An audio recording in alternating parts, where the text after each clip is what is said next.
Sejarah manusia itu seperti kain tenun yang terdiri dari benang-benang kemenangan dan tragedi. Setiap benang memiliki cerita, dan beberapa di antaranya adalah kisah yang sangat gelap dan penuh penderitaan. Beberapa benang sama gelapnya, sama kunonya, dan sama gigihnya dengan antraks. Penyakit ini telah menjadi bagian dari sejarah manusia selama ribuan tahun, meninggalkan jejak yang tak terhapuskan. Penyakit mematikan ini, yang disebabkan oleh bakteri Bacillus anthracis, telah mengganggu manusia sejak awal peradaban. Bakteri ini dapat bertahan dalam kondisi yang sangat keras, membuatnya menjadi ancaman yang terus-menerus, telah mengganggu manusia sejak awal peradaban. Dari Mesir kuno hingga Mesopotamia, antraks telah menjadi musuh yang tak terlihat namun mematikan. Orang Mesir kuno mengenalnya dengan baik. Mereka menyebutnya penyakit hitam.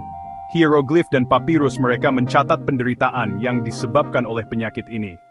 Teks Mesopotamia yang berasal dari ribuan tahun yang lalu, juga menggambarkan ternak yang mati karena penyakit misterius, kemungkinan antraks. Para petani dan penggembala di wilayah ini, hidup dalam ketakutan akan wabah yang bisa menghancurkan mata pencaharian mereka dalam sekejap. Catatan-catatan awal ini mengungkapkan kebenaran yang mengerikan, bahkan di buayan peradaban, manusia terkunci dalam pertempuran mematikan dengan musuh yang tak terlihat. Antraks adalah salah satu dari banyak ancaman yang harus dihadapi oleh masyarakat kuno.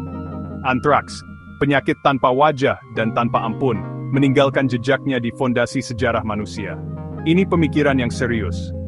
Penyakit ini tidak hanya mempengaruhi kesehatan manusia tetapi juga ekonomi dan stabilitas sosial. Bayangkan, jika Anda mau, ketakutan dan keputusasaan para petani dan penggembala awal itu.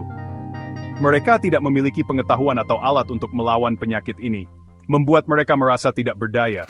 Mereka menyaksikan hewan-hewan mereka, mata pencaharian mereka, menyerah pada penyakit yang cepat dan brutal. Setiap kematian hewan adalah pukulan besar bagi keluarga dan komunitas mereka.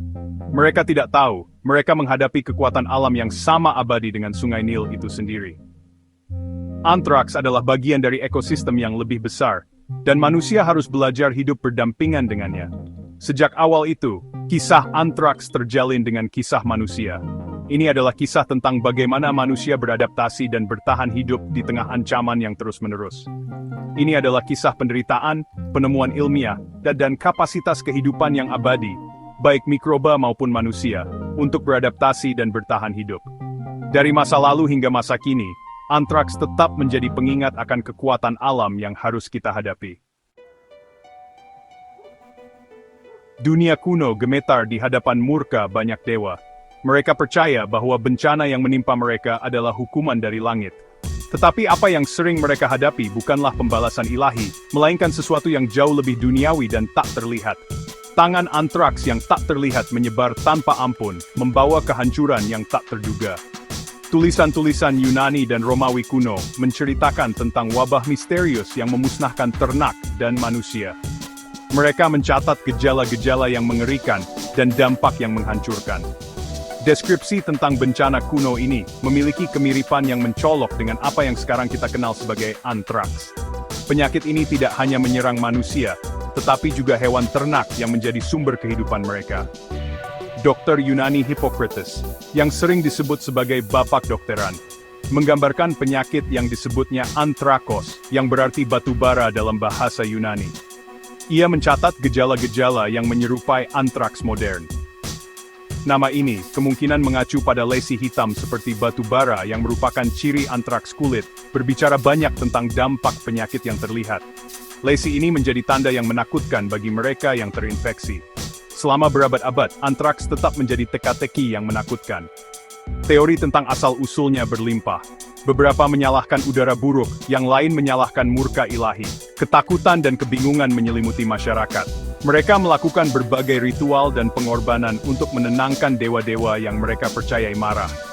Namun, semua usaha ini tidak mampu menghentikan penyebaran penyakit. Tetapi sifat sebenarnya dari penyakit ini, asal bakterinya tetap tersembunyi di depan mata. Sebuah bukti keterbatasan pemahaman ilmiah awal. Para ilmuwan dan dokter pada masa itu hanya bisa menebak-nebak. Namun, bahkan tanpa memahami kekuatan tak terlihat yang berperan, manusia terus berjuang. Mereka merawat yang sakit dengan cara yang mereka tahu, meskipun seringkali tidak efektif. Melalui observasi dan deduksi, mereka mengembangkan praktik, meskipun seringkali salah arah, untuk mengelola penyakit. Mereka mencatat apa yang berhasil dan apa yang tidak, membangun dasar bagi ilmu kedokteran modern. Sejarah panjang manusia dan antraks yang sama-sama dimiliki sudah berlangsung lama. Dari masa kuno hingga era modern, perjuangan melawan antraks terus berlanjut, mencerminkan ketahanan dan ketekunan manusia dalam menghadapi ancaman yang tak terlihat. Abad ke-19 mengantarkan era baru pemahaman ilmiah. Ini adalah masa ketika para ilmuwan mulai menyelidiki dunia yang tak terlihat oleh mata telanjang. Penemuan mikroskop membuka jendela ke dunia yang sebelumnya tidak terlihat, dunia mikroorganisme. Mikroskop memungkinkan para ilmuwan untuk melihat dan mempelajari organisme kecil yang sebelumnya tidak diketahui keberadaannya. Tiba-tiba, yang tak terlihat menjadi terlihat. Mikroorganisme ini, yang ada di mana-mana, mulai diidentifikasi dan dipelajari dengan lebih mendalam. Agen penyakit, yang telah lama tersembunyi dari pandangan, akhirnya menjadi fokus. Para ilmuwan mulai memahami bahwa mikroorganisme ini bisa menjadi penyebab berbagai penyakit.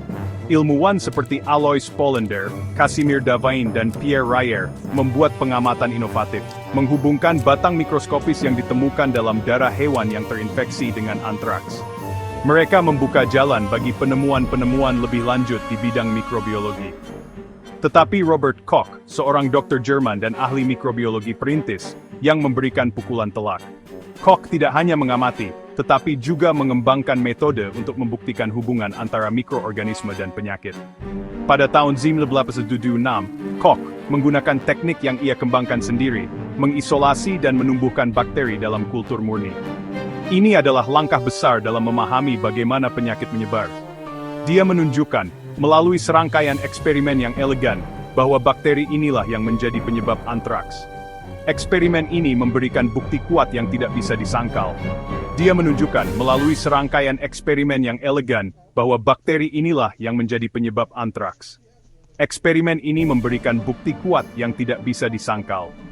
Postulat Koch, seperangkat kriteria untuk membangun hubungan sebab akibat antara mikroba dan penyakit, menjadi standar emas dalam mikrobiologi, selamanya mengubah cara kita memahami dan memerangi penyakit menular. Postulat ini memberikan kerangka kerja yang jelas bagi para ilmuwan untuk mengidentifikasi agen penyebab penyakit. Penemuan ini membuka jalan bagi pengembangan vaksin dan metode pengobatan baru, yang akhirnya menyelamatkan banyak nyawa. Jika kamu suka dengan video ini, jangan like, komen, share dan subscribe. Sampai jumpa di video pembahasan menarik lainnya.